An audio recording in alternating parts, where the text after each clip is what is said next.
e colocar já a permissão, né, de call phone, que vai funcionar para devices que estão com Android abaixo do Android 6. Então, use permission call phone.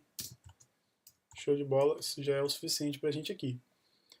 Vamos voltar aqui em minha activity, e o que eu quero fazer é acessar. O nosso foco aqui é apresentar o Welcome Commons, né, principalmente a parte de intenções. Então a gente volta aqui na página da API, e aqui ele vai explicando o que está sendo utilizado. Ele bota aqui um fluxograma aqui, ficou um pouco grande, mas enfim, se você ler de forma dedicada você vai entender. E ele fala que foi desenvolvido para o Kotlin, mas também funciona por causa da interoperabilidade, também funciona no Java. E ele trabalha com Reactive Programming, ok? Como eu não falei do Reactive Programming ainda aqui no blog, entenda como um Observer. O Observer eu já falei, eu vou deixar o link aí, né, aqui no artigo. Então vamos lá direto para a sintaxe de uso. Aqui a referência, eu coloquei direto o RX, utilizando o RX Java 2.x, no caso aqui 2.1. Você escolhe o que você quer utilizar. Eu fui pelo 2.1 única exclusivamente por causa de ser, a princípio, a versão mais atual. E eu gosto das versões mais atuais das APIs, né, versões estáveis. E aí, a maneira de definir uma permissão. Eu já vou te adiantar que o código vai ser um pouco maior, né, do que todos os outros que a gente colocou aqui dentro dos condicionais. Deixa eu colocar um sinão aqui. Ok, então vamos criar um novo método. Vou colocar aqui, ó, private fun make call fun. Ok? E aí sim, vamos iniciar colocando a sintaxe de definição de permissão. Vou copiar aqui. Vou colar a nossa permissão de ligação, então vou colocar fun. Vamos importar esse método, permission. Vamos importar o manifest do Android, ok? E aqui não é câmera, no nosso caso é call phone. Call phone. Aqui a gente consegue definir somente uma permissão. Se você quiser trabalhar com mais de uma permissão, você vai ter que criar mais objetos permission.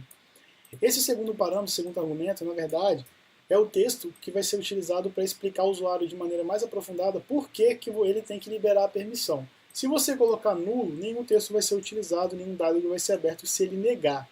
Né? Agora, se ele negar e você colocar um texto aqui, é somente se ele negar que aparece esse texto. O texto vai ser apresentado no dialog.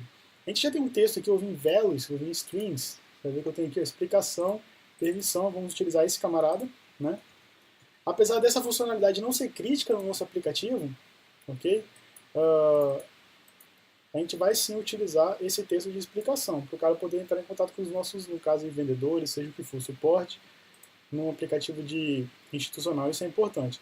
Esse terceiro parâmetro aqui, terceiro argumento, ele indica se a permissão é crucial ou não para o nosso aplicativo. Se eu coloco aqui false, quer dizer que ela é crucial. Eu estou colocando false, o usuário não pode continuar se ele não permitir que a gente possa realizar ligações, gerenciar as ligações telefônicas do device, ok? Quando coloca false. E aí o que acontece? Um dialog fica aparecendo na tela enquanto ele não liberar. Se ele colocar lá que não vai liberar e também que não vai perguntar ele novamente, o dialog vai continuar aparecendo e quando ele selecionar a opção liberar, ele vai ser encaminhado lá para as configurações do device, configurações diretas ao aplicativo para ele liberar a permissão diretamente lá. Eu vou colocar true, porque se ele não liberar, ele vai continuar utilizando o aplicativo, não tem problema em nosso caso. Ok? Então já temos um objeto permission. Voltando na documentação, ele pede para a gente criar uma lista, né, das permissões, também que ele tem mais de uma permissão, das permissões, porque essa lista, na verdade, vai ser utilizada como argumento de um outro método. Então a gente vai criar essa lista aqui, né? Utilizando aí, recapitulando, a gente utilizou aqui o array_of, que cria array, e esse array_of, na verdade, ele faz parte, né, de um dos importes que são colocados de forma implícita e por padrão em todos os arquivos e classes Kotlin, igual acontece com o Java. Não tem nada a ver com o ANCO esse array_of, ok? Então, o mesmo para o nosso, vou colocar aqui val permissions, porque é uma lista, então list of. Vamos colocar aqui só o phone. E aí temos uma lista de uma permissão, tem que ser uma lista, a gente não tem a interface para trabalhar somente com o objeto permission, ele está esperando uma lista. E aqui é criada uma lista imutável, ok? No nosso caso com uma permissão. Voltando aqui, lembrando que esse camarada como array_of é dos importes implícitos dos arquivos Kotlin, não tem nada a ver com o ANCO. Não é específico por causa que a gente está utilizando o Anchor. Voltando aqui, temos que inicializar o nosso React Permission, que é a inicialização da API que a gente está utilizando junto com o request code. Vamos copiar esse trecho e ele vai vir como uma propriedade da instância. Deixa o private aqui, sem problemas. O val, enfim, já é somente de acesso. Vou colocar React Permission. Okay? Não precisa utilizar o tipo aqui. Vamos trabalhar com a inferência, que é uma das vantagens do Kotlin. Vamos importar o Reactive Permissions. E o request code eu vou colocar, como eu coloquei no texto, 554. Você escolhe o inteiro que você quiser, mas tem que ser um inteiro que não esteja sendo utilizado em um método que a gente vai estar sobrescrevendo daqui a pouco. Então, React Permission, volto com ele aqui, ok? E aí você vai ver que antes de colocar, né, esse camarada dentro desse React Permission, a avaliação dessa permissão, nós temos que definir um observer, né, que ele, na verdade, vou colocar aqui, observer, que na verdade é a característica do Reactive Programming. Né? Então entenda só como observer, porque a gente ainda não falou sobre o Reactive Programming aqui. Colocamos o observer, temos que adicionar um observador ao evento de permissão, solicitação de permissão. Então coloco aqui subscribe. E aí o que ele está esperando também é uma função anônima. Né? Também porque eu não trabalhei todas as interfaces subscribe dessa API. E aí ele tem aqui até um exemplo de como ele fez. Né? Ele colocou um lambda. Ok? É que tem todo, ele está trabalhando com duas, aparentemente, com uma permissão só, e aqui duas respostas de acordo com o usuário aceitou, o usuário não aceitou. Esse lambda, né, no caso aqui eu vou trabalhar com lambda também, ele responde a todas as permissões que estão dentro dessa lista, no caso a todas as respostas de solicitação de cada permissão. Então eu vou colocar aqui a versão mais didática do lambda. Todo o lambda, resumidamente, se você não conhece, é uma função anônima. Você muito provavelmente conhece várias instâncias anônimas, que é muito comum com o Java. Função anônima, no Kotlin, você coloca aqui entre chaves, o lambda sempre entre chaves, e aí tem uma setinha. Antes da seta vem os parâmetros, né, da sua função anônima. No nosso caso, eu vou chamar, a gente vai ter somente um, e eu vou colocar o nome dele igual está lá na documentação, event, ok? E depois da setinha vem o corpo da sua função anônima. Didaticamente, a gente tem que fazer assim, ó, run, ok? E aí, pode tirar aqui como eu tenho, parâmetro, sem problemas. O corpo da sua função anônima fica aqui. Em nosso caso, é uma verificação se a permissão, a gente só está trabalhando com uma permissão, a gente não precisa de verificar qual é a permissão. A gente só precisa de verificar se a permissão foi concedida. Event, lembrando do nosso parâmetro aqui, second, né? O second tem true ou false se a permissão foi concedida ou não. Se você tivesse mais de uma permissão, você ia ter que fazer o quê? First, se você achar necessário, né? No caso, nem se você achar necessário. Se você tiver uma resposta distinta para cada permissão que foi concedida. First, igual, vamos colocar aqui essa permissão. E event second, aí você daria a sua resposta. No nosso caso, a gente não precisa dessa parte. Se isso daqui der tudo certo, né, se o usuário permitiu o call phone, o que a gente faz é utilizar a interface Anchor para realizar uma ligação. Make call. E coloca o número. 999887766 é o nosso número de teste. Se você quiser ver o código de intent que é utilizado para realizar essa ligação, você clica e você vai ter lá todo o código. Ok? Dessa vez não tem argumento, né, parâmetro opcional. Você tem que definir um. Show de bola, então essa é a interface, né, essa é a sintaxe para trabalhar com lambda, que é uma função anônima. Né? Essa definição do lambda é para todas as linguagens, função anônima.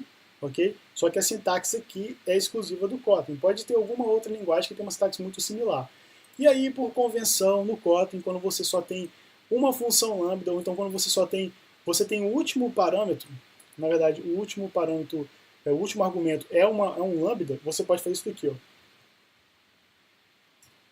Não tem problemas, o lambda fica fora do parênteses. E aí, quando o único argumento é um lambda, você seguramente pode fazer isso. Ok? E aí, quando você tem um corpo de código simples, você também seguramente pode fazer isso.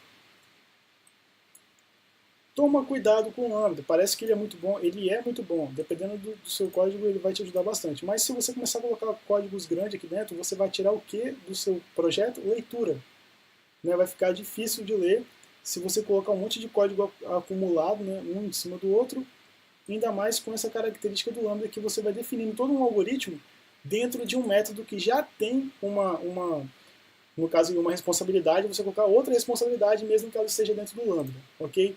Eu vou manter dessa forma aqui, né, que é muito similar ao que está na documentação desse React Permission, e aí a gente já tem nosso Lambda, que é o nosso algoritmo que responde, né, ao evento da permissão, se o usuário deu ou não a permissão solicitada. Show de bola. Feito isso, aí sim a gente pode prosseguir colocando React Evaluate o nosso array, nossa lista de permissão, para ser avaliado. E aí sim ele vai invocar lá o dialog falando, ó, a gente precisa da permissão de telefone e tudo mais. E esse camarada ainda não está com o React, na verdade o Observer funcional, porque a gente tem que adicionar agora uma sobrescrita, a gente tem que sobrescrever esse método aqui, ó, com request permission results, ok? E aí a gente vai verificar if, se o request code, vou quebrar aqui para facilitar a leitura, se o request code retornado é igual ao nosso request code lá em cima.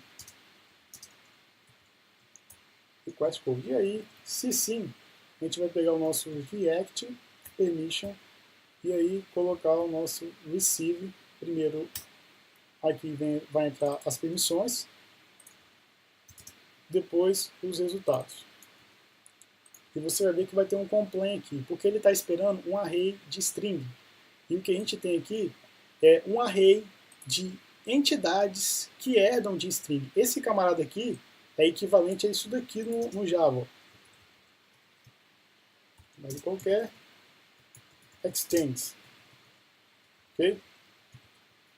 A gente não vai estar com essa sintaxe. A gente precisa de um array de string. Seguramente você pode fazer isso daqui. Ó.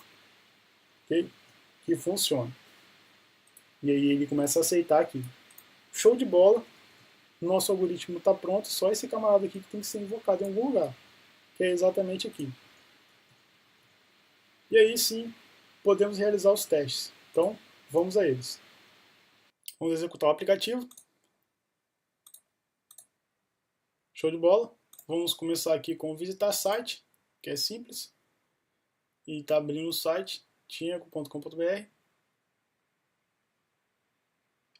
Show de bola.